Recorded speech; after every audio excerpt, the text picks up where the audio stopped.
Messi কাণ্ডে হাজিরা এলেন অরূপ বিশ্বাস, চাইলেন আরও 2 সপ্তাহ সময়। মেসি কাণ্ডে তদন্তে বড় আপডেট। বিধাননগর দক্ষিণ থানার ডাকে নির্ধারিত সময় হাজিরা দিলেন না রাজ্যের প্রাক্তন ক্রীড়ামন্ত্রী অরূপ বিশ্বাস।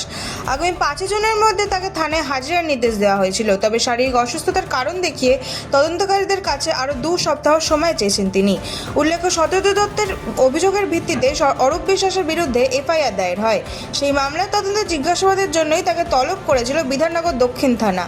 অরূপ বিশ্বাসের সময় বৃদ্ধির আবেদনের পর তদন্তকারী সংস্থা কী সিদ্ধান্ত নেয়, সেই দিকেই এখন নজর রাজনৈতিক মহল ও প্রশাসনের।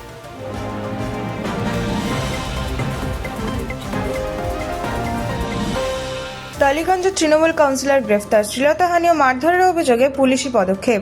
কলকাতা পুরসভার আরও এক তৃণমূল কাউন্সিলরকে গ্রেফতার করল পুলিশ। টালিগঞ্জ থানার 114 নম্বর ওয়ার্ডের কাউন্সিলর বিশ্বজিৎ মণ্ডলকে গ্রেফতার করেছে রিজেন্ট পার্ক থানার পুলিশ। অভিযোগ, এক মহিলাকে শ্লীলতাহানি ও মারধর করার ঘটনায় তার বিরুদ্ধে মামলা দায়ের হয়। সেই অভিযোগের ভিত্তিতেই তদন্তে নেমে বিশ্বজিৎ মণ্ডলকে গ্রেফতার করে পুলিশ। এই ঘটনাকে কেন্দ্র করে টালিগঞ্জ এলাকায় রাজনৈতিক মহলে চাঞ্চল্য ছড়িয়েছে।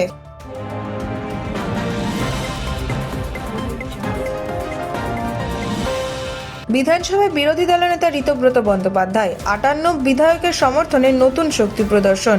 পশ্চিমবঙ্গ বিধানসভায় বিরোধী দলনেতার আসনে বসলেন ঋতব্রত বন্দ্যোপাধ্যায়। তার দাবি, তৃণমূলের 80 জন বিধায়কের মধ্যে 58 জন তার নেতৃত্বের প্রতি সমর্থন জানিয়েছেন।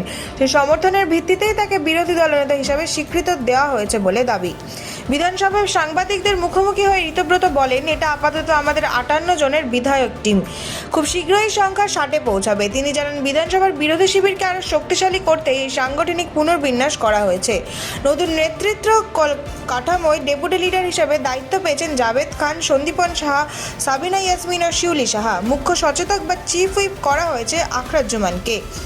রাজ্য সরকারের ভূমিকা নিয়ে ঋতব্রত স্পষ্ট বার্তা দিয়ে বলেন, ভালো কাজ হলে আমরা ভালো বলবো, আর যেখানে বিরোধিতা করার প্রয়োজন হবে সেখানে কড়া বিরোধিতা করব। তার বক্তব্য, গঠনমূলক বিরোধী রাজনীতির মাধ্যমেই বিধানসভায় জনস্বার্থের বিষয়গুলি তুলে ধরা হবে।